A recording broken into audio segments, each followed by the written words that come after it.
Today's top 10 isn't really a top 10. It's more like a top 9 since Freddy Krueger has only shown up in 9 movies. With this being the 40th anniversary of A Nightmare on Elm Street, 1984, we're going to rank these films from the least to the best films. Let's dive in. Number 9. Freddy's Dead, The Final Nightmare. Freddy's Dead, The Final Nightmare, also known as A Nightmare on Elm Street 6, hit theaters in 1991.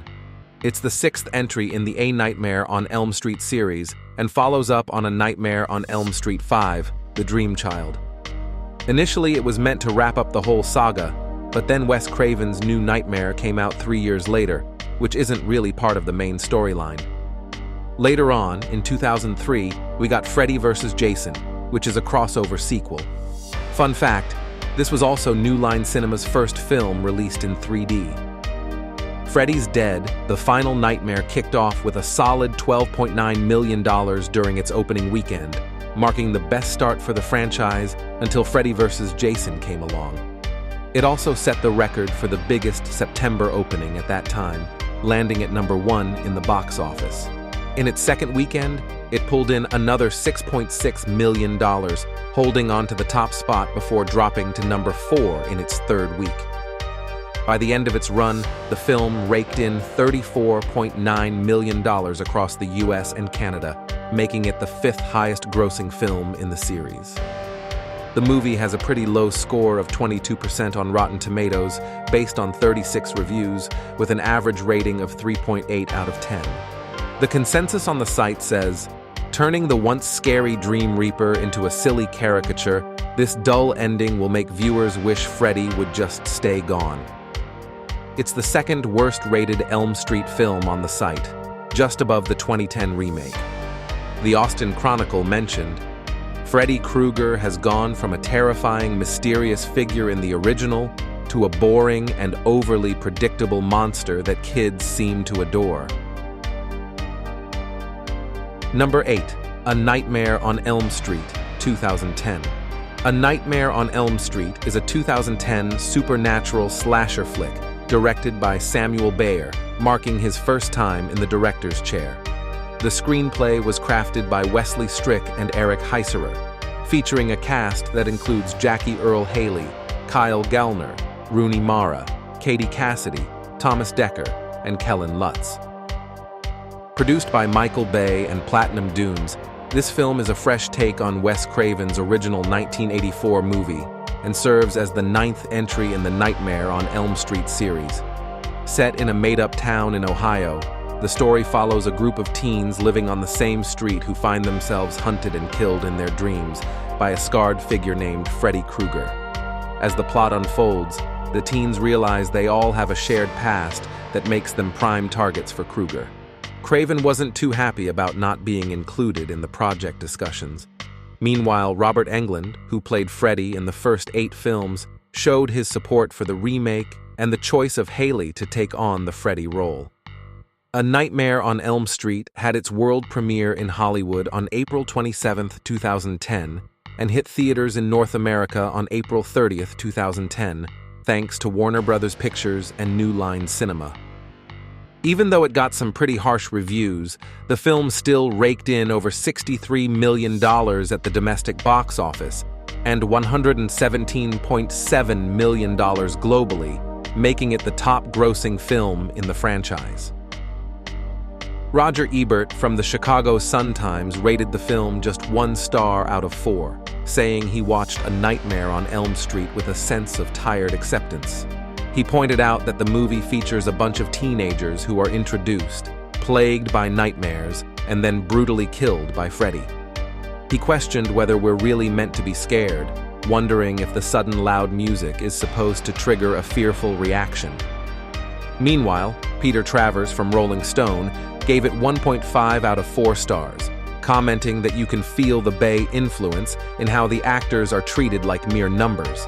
The characters lack depth, and the focus is more on shock than on genuine emotion. Definitely a nightmare, for sure.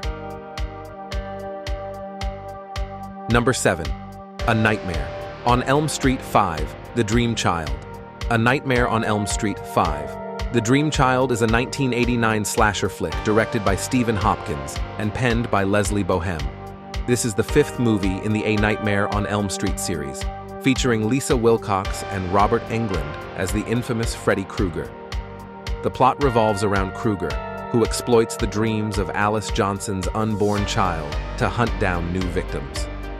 The overall vibe is way darker compared to the earlier movies. They used a blue filter for lighting in a lot of the scenes.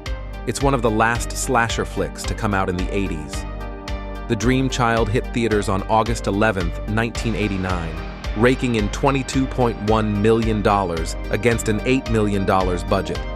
That's a pretty big drop from the earnings of Dream Warriors and The Dream Master, but it still did well enough to be the top-grossing slasher of 1989. Critics had mixed to negative things to say about it, though.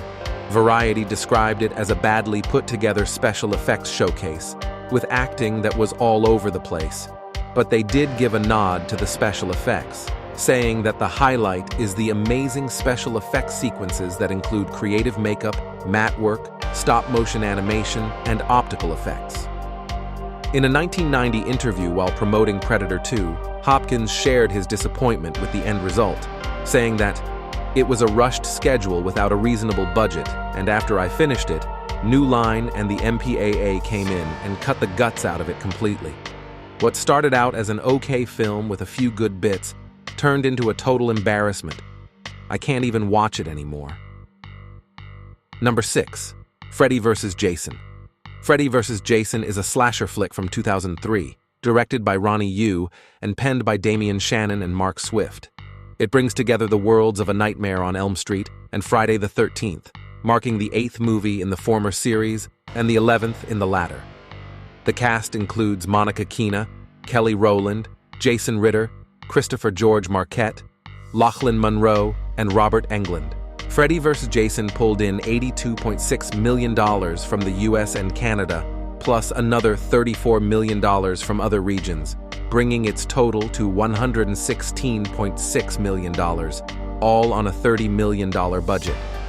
In its opening weekend, the movie raked in $36.4 million across 3,014 theaters in North America, making it the top film at the box office.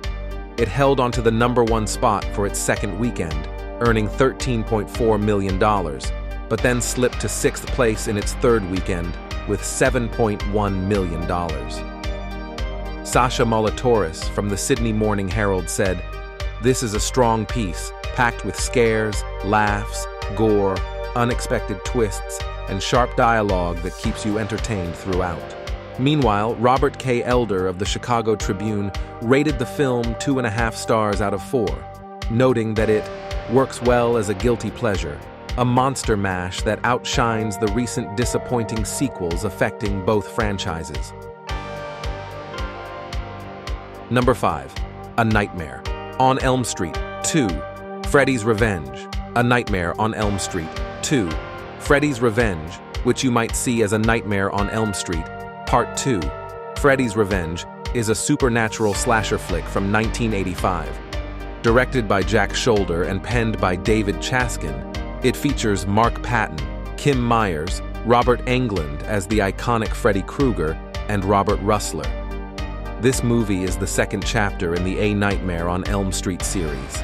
The story revolves around Jesse Walsh, a teen who starts having intense nightmares about Freddy after moving into Nancy Thompson's old house from the first movie.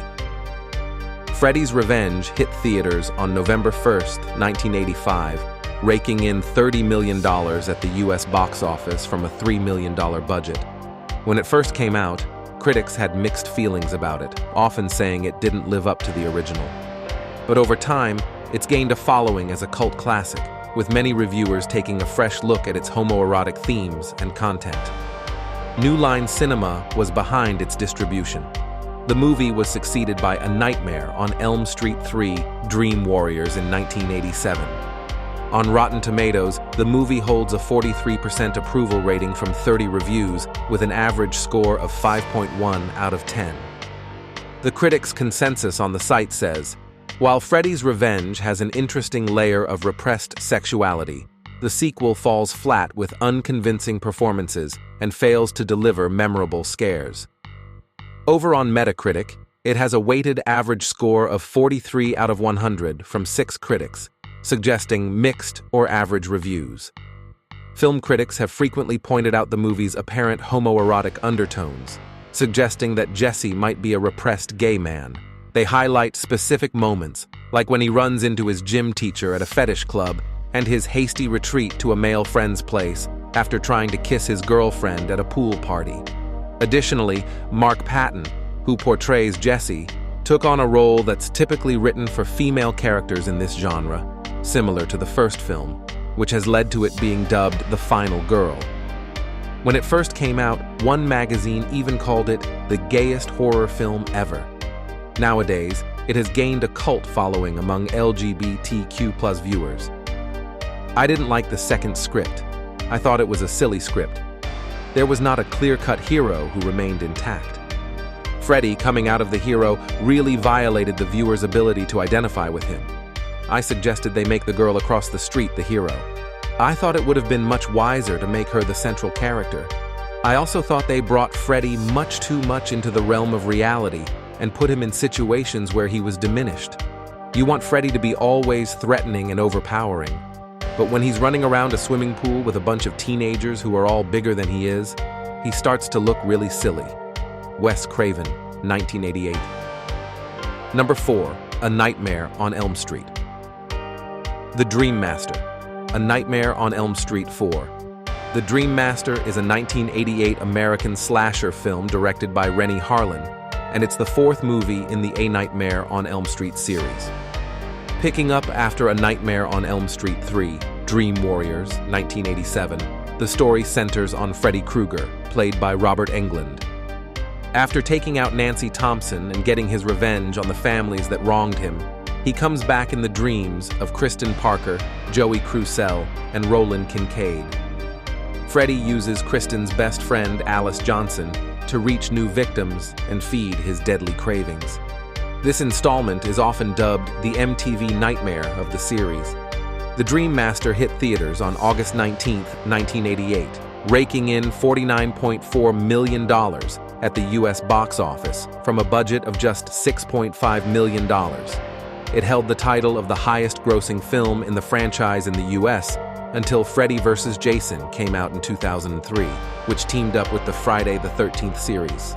When it came out, critic Kevin Thomas from the Los Angeles Times gave a thumbs up to the storyline, acting, and special effects. He called the film the best of the series, an outstanding horror flick that mixes humor and gore with creativity and smarts. It really captures the worries of the teenage audience it's aimed at. He also praised Wilcox's performance as Alice. It matters not to Freddy that these kids' parents had nothing to do with his torching. In essence, however, the film is about how a shy, lovely teenager named Alice, Lisa Wilcox, with a widowed alcoholic father, gradually gathers the courage to assert herself in taking on Freddy, and in the process, wins the love of the handsomest boy, Danny Hassel, in her school. If the nightmare sequences are impressive with their inferno-like images, the film's young cast is no less so. Nightmare 4 provides Wilcox with an exceptionally challenging screen debut. Nightmare 4 contains my favorite sequence in the entire franchise, and I'm not even in it. Alice is locking up for the night at the Crave-In diner. Get it? Crave-In? Craven? Wes Craven? Weren't we clever? Then she and Dan walk out to his truck, open the doors, and get in, and then the sequence repeats, and repeats, and repeats in a time-disorienting, continuous loop. The first time I saw it, I was spooked because it reminded me of how my nightmares tended to function. That repeating exit was the most hypnotic, disturbing, and accurate depiction of a dream I'd ever seen. Robert Englund, 2009, on the time loop scene with Alice and Dan. Number 3, Wes Craven's New Nightmare. Wes Craven's New Nightmare, released in 1994, is a unique supernatural horror slasher film that he both wrote and directed. It's a standalone entry and the 7th film in the A Nightmare on Elm Street series, but it doesn't follow the same storyline as the earlier movies. Instead, it presents Freddy Krueger as a fictional character who breaks into the real world, terrorizing the cast and crew making the films about him. In this version, Freddy is portrayed more in line with Craven's original vision, much scarier and less of a jokester, sporting a fresh look. The movie features performances from Robert Englund, Heather Langenkamp, Miko Hughes, and John Saxon. The movie showcases a bunch of folks from the film industry playing themselves, including Langenkamp, who finds herself drawn back into her role as Nancy Thompson due to the unfolding story. New Nightmare pays tribute to the original film with various quotes and recreations of its iconic scenes. Released on October 14, 1994, New Nightmare made $19.8 million at the box office against an $8 million budget, making it the least successful film in the Nightmare series. Still, it got a lot of love from critics and is often seen as one of the standout entries in the Nightmare franchise and one of Wes Craven's most memorable works. Roger Ebert from the Chicago Sun-Times rated New Nightmare 3 out of 4 stars, mentioning, "I haven't been a huge fan of the Nightmare series, but I found this film, with its eerie exploration of how horror impacts its creators, oddly fascinating." On the other hand, Ebert's review partner Gene Siskel wasn't as impressed, giving it a thumbs down on Siskel and Ebert and describing it as campy, adding that he didn't see Freddy as a very engaging villain. Number 2. A Nightmare on Elm Street. 3. Dream Warriors. A Nightmare on Elm Street 3. Dream Warriors is a supernatural slasher flick from 1987, directed by Chuck Russell in his first time at the helm. The plot was crafted by Wes Craven and Bruce Wagner, making it the third movie in the Nightmare on Elm Street series. It features a cast including Heather Langenkamp, Patricia Arquette, Lawrence Fishburne, Priscilla Pointer, Craig Wasson, and Robert Englund as the iconic Freddy Krueger. In this installment, Nancy Thompson has become a psychiatrist, and she teams up with Kristen, a patient who has the ability to pull others into her dreams.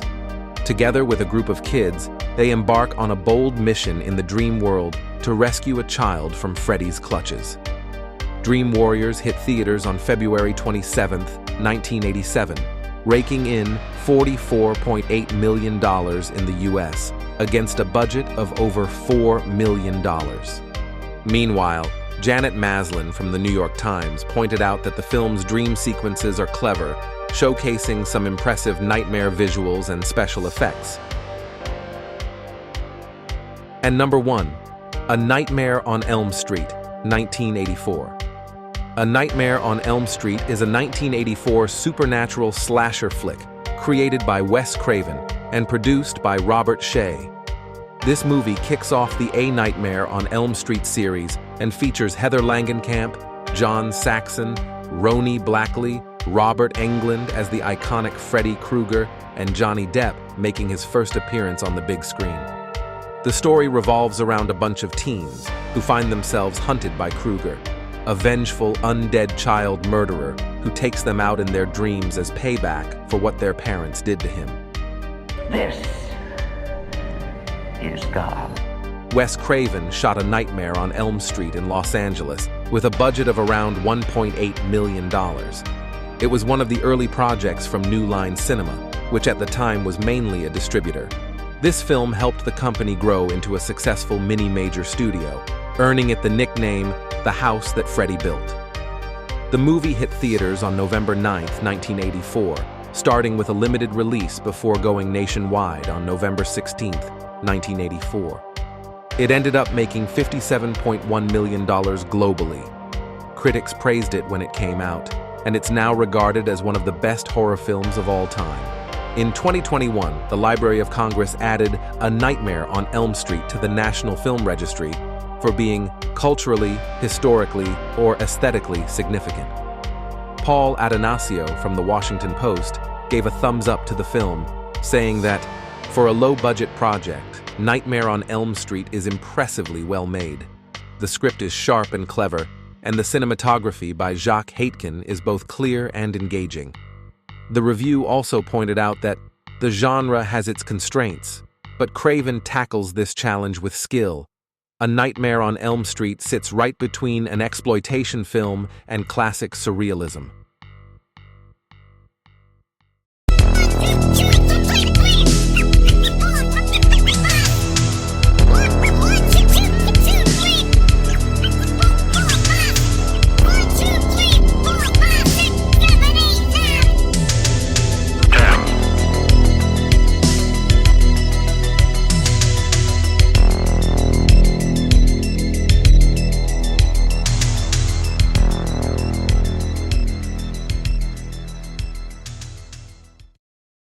Hey, before you go, could you please like, comment, subscribe, share, and turn on all notifications? That means hitting the bell.